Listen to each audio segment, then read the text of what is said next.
Action News investigative reporter Matthew Schwartz has the details.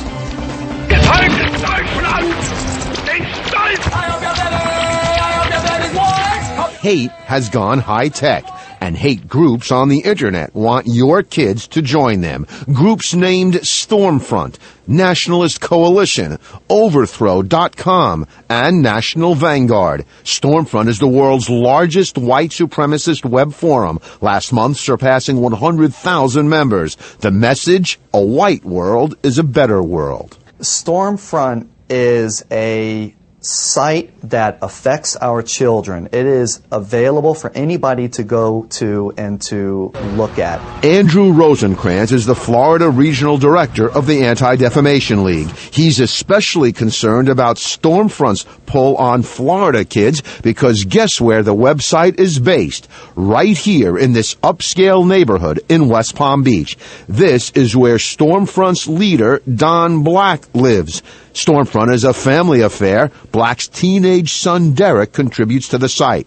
Don Black is a self-described white nationalist and former Klansman. He's refused to do media interviews since the late 90s when he talked about the power of the Stormfront website.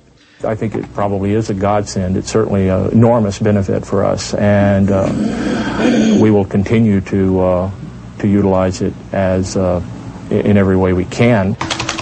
The internet is one of two major recruiting tools hate groups use to attract kids. Music is the other. 14-year-old twins Lamb and Lynx Gady have 2 albums, music videos, a DVD, and devoted fans. But they're not your typical teeny boppers. They're white nationalists. Known as Prussian Blue due to their German heritage and bright blue eyes, the girls from Bakersfield, California, use their talents to preach a message of hate and say they have 14 words to live by. We must secure the existence of our people and a future for white children. This guy wants to prevent that kind of thinking from spreading. All right, so these are all sources of stereotypes. By talking to teenagers about tolerance, respect, and diversity. Donald Taylor runs a nonprofit agency based in St. Petersburg called Pathfinder. Taylor visits about 100 Florida schools a year. He recently met with students at Land O'Lakes High School. So my goal for today, it's a very lofty one, would be that these kids may have a seed planted. Maybe we've planted or sowed or watered another seed that was planted by somebody else, who knows, but that it'll continue to grow. When you leave here, what will you take with you from this program? To not judge people, because you really don't think that they get hurt, but they do. My friends, I have all different kinds. I have white friends, Indian, Asians. I have every single friend. I don't look at them on the outside. I look at them on the inside. I asked the experts what parents should do to help ensure their kids aren't being recruited by hate groups on the internet.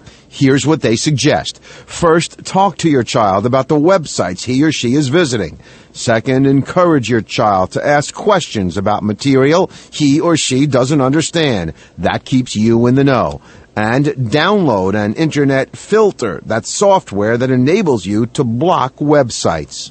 You put 2 kids in a sandbox, they're going to play with each other. It's only when somebody comes in and says you should not be playing with that other child. Hatred is a learned trait. If you think hate groups are trying to recruit your kids on the internet or any other way, there are several organizations who want to hear from you. Among them, the Anti-Defamation League and the Southern Poverty Law Center. And you've got some more investigations that are coming up, too. Working on several investigations. We have 2 tomorrow night about underage drinking. We think they're both really important reports that people, parents and teenagers can't afford to miss. And then Sunday night, the underage drinking pieces are tomorrow night at 6 and 11, Friday night. Sunday night at 11, we talk about an adoption agency, also very important, that's come under fire from several former clients. And this adoption agency story has an amazing twist in the middle of it. That's